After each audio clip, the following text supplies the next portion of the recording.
En los últimos años mucho se habla de una tercera guerra mundial y muchos recuerdan que en los días finales habrá hambre, enfermedades, destrucción y muerte. Pero puede que en las creencias de un apocalipsis bíblico se oculte algo un poco más creíble. El mundo no será destruido por una fuerza sobrenatural, sino que será destruido por la misma humanidad, en concreto por las decisiones de un pequeño grupo de personas. Hasta hace unos años se pensaba que si el dólar perdía su estatus mundial, este sería el posible escenario en el mundo entero. Masas de hombres sin casas en las calles.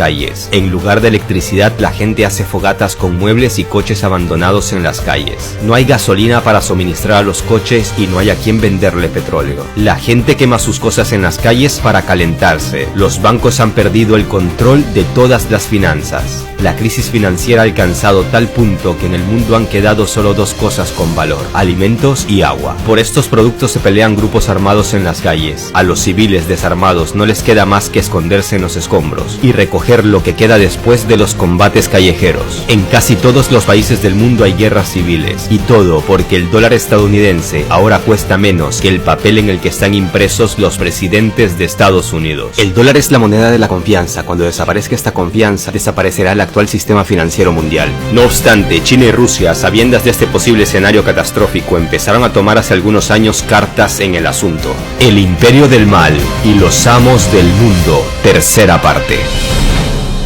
En los primeros dos capítulos de esta serie te comentaba cómo el dólar ganó su estatus mundial y cómo Estados Unidos ha hecho hasta lo imposible para no perderlo. Y también hablamos de los casos Lincoln y Kennedy, donde quedó claro que aquel que tenga un poco de poder como un presidente de Estados Unidos y que se atreva a desafiar a la élite financiera terminará con un disparo en la cabeza. Te había prometido que en esta tercera parte hablaríamos de cómo Estados Unidos logra que ningún líder de ningún país se atreva a desafiar al dólar. Bueno, al menos hasta ahora, porque el mundo está cambiando muy rápidamente. Independientemente de tu ideología política, quiero que analices los hechos de forma objetiva. ¿Qué opinas del sistema de gobierno de Arabia Saudita, un país donde las mujeres casi que no valen nada? Un país donde se violan los derechos humanos no solo cada día, sino a cada hora, y que además es un país monárquico nada democrático. Entonces, si Estados Unidos se proclama defensor de los derechos humanos y amante de las democracias, ¿por qué no le lleva democracia a este país? ¿Qué diferencia tiene el rey árabe Salman bin Abdulaziz con Saddam Hussein, quien fue líder de Irak y cuyo país en la actualidad se encuentra en un caos gracias a las tropas de Estados Unidos? ¿Recuerda su juicio y cómo lo mataron? Exacto,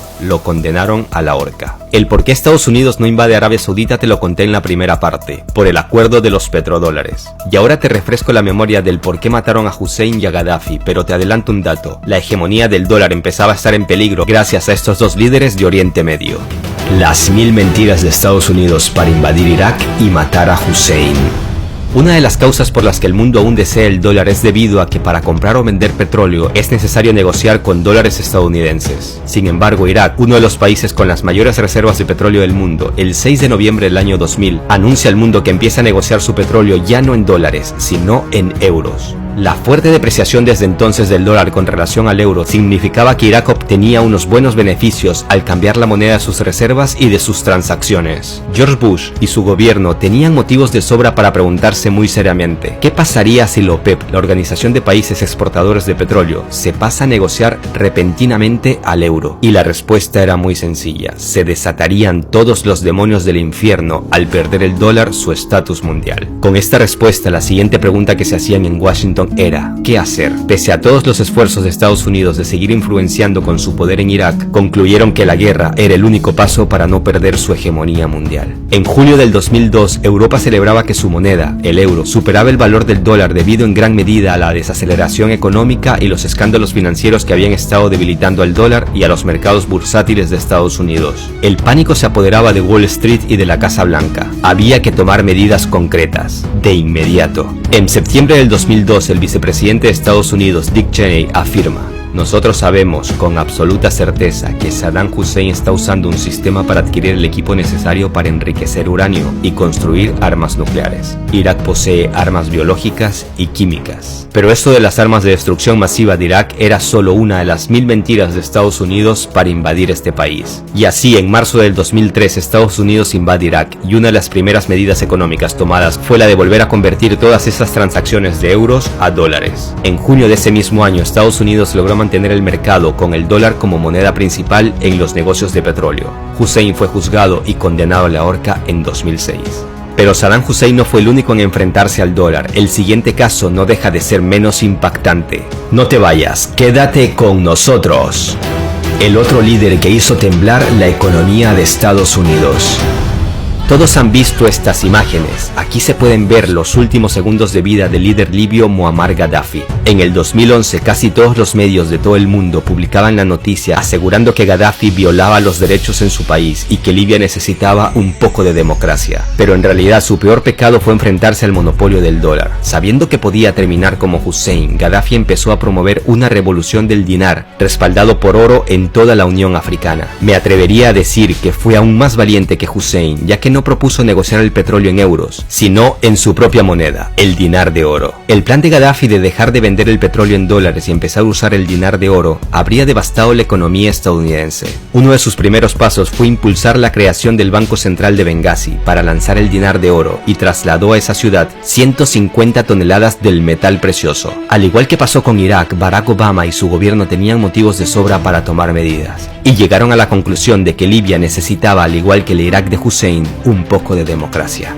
Y fue así como Libia fue invadida por Estados Unidos y la OTAN, mientras que Gaddafi fue asesinado horriblemente en 2011 por los mercenarios de la Alianza Atlántica. La muerte de estos dos líderes de Oriente Medio, que dicho sea de paso están llenos de petróleo, permiten pensar que no en vano el presupuesto militar de Estados Unidos es de 610.000 millones de dólares. Lo que representa una cantidad mayor que la de los 7 países juntos que le siguen en el ranking. Y es que Estados Unidos necesita que en cada rincón del mundo sepan qué pasaría con ellos si llegan a desafiar la hegemonía del dólar. Antes de que explote el dólar, explotan guerras en otros países. La crisis financiera del 2008 se desató debido al colapso de la burbuja inmobiliaria en Estados Unidos, contagiando al sistema financiero estadounidense y teniendo como consecuencia después una profunda crisis económica a escala internacional. Los expertos de todo el mundo se debatían en una duda: ¿se desplomaría el dólar o no? Pero cuando esta moneda estaba a punto de caer, aparecían de la nada protestas con tintes de revoluciones en distintos países del planeta. Se contabilizaron miles de muertos y cientos de inmuebles destrozados. ¿Cómo benefician estas revoluciones a Estados Unidos? Pues primero desvían la atención mundial mientras ganan tiempo para recuperarse, y segundo, estas revoluciones terminan afectando la economía de estos países y por el contrario la estadounidense empieza a recuperarse. En el 2012 los expertos de todo el mundo otra vez coincidían que el dólar estaba a punto de explotar, pero cuando parecía que esta burbuja explotaría y se llevaría por los suelos el imperio estadounidense, la explosión ocurrió en otro continente, concretamente en Siria. Así fue como empezó la guerra más sangrienta de los últimos años, la guerra civil en Siria. En la actualidad, el país está convertido en ruinas.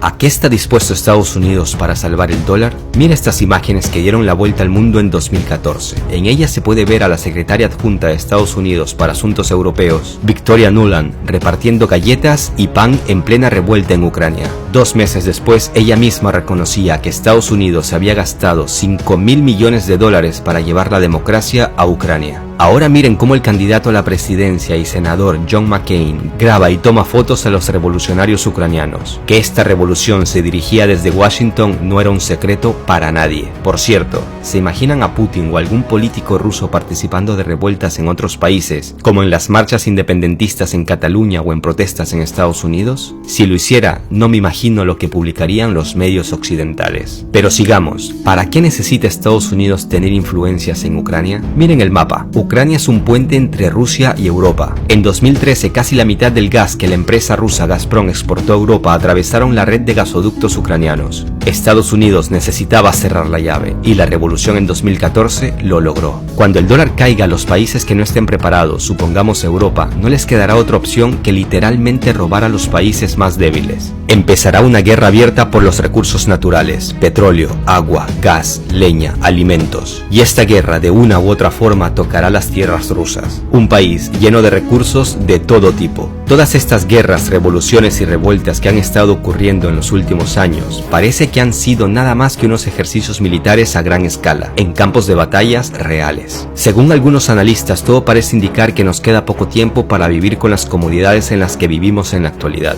No obstante, yo soy más optimista y espero que, por ejemplo, Rusia no caiga en la provocación y se desate la Tercera Guerra Mundial. La Tercera Guerra Mundial es inevitable, aseguran los expertos. Y algo me dice que solo un ejército fuerte puede salvar a nuestro país de la desaparición. Nuestro ejército fuerte. Por desgracia, el tiempo se nos ha acabado. En el siguiente capítulo seguiremos hablando del negocio de la guerra. Hablaremos, por ejemplo, del por qué Estados Unidos no le quita las sanciones a Corea del Norte. Y es más, le sigue imponiendo más sanciones, pese a la iniciativa de Kim Jong-un de desmantelar sus polígonos nucleares. Y es que en esta zona hay dinero para Estados Unidos. Muchísimo dinero que ganar. Y necesita demonizar a alguien en esta región para vender armamentos a sus aliados asiáticos. También hablaremos sobre el plan de Rusia y China de bajar al dólar de su trono sin salir con un disparo en la cabeza en el intento. Comenta qué opinas del contenido de esta serie, El Imperio del Mal y Los Amos del Mundo. Puedes ver los otros 2 capítulos en el canal. Suscríbete que vendrán más videos impactantes. Un abrazo a todos. Hasta la próxima.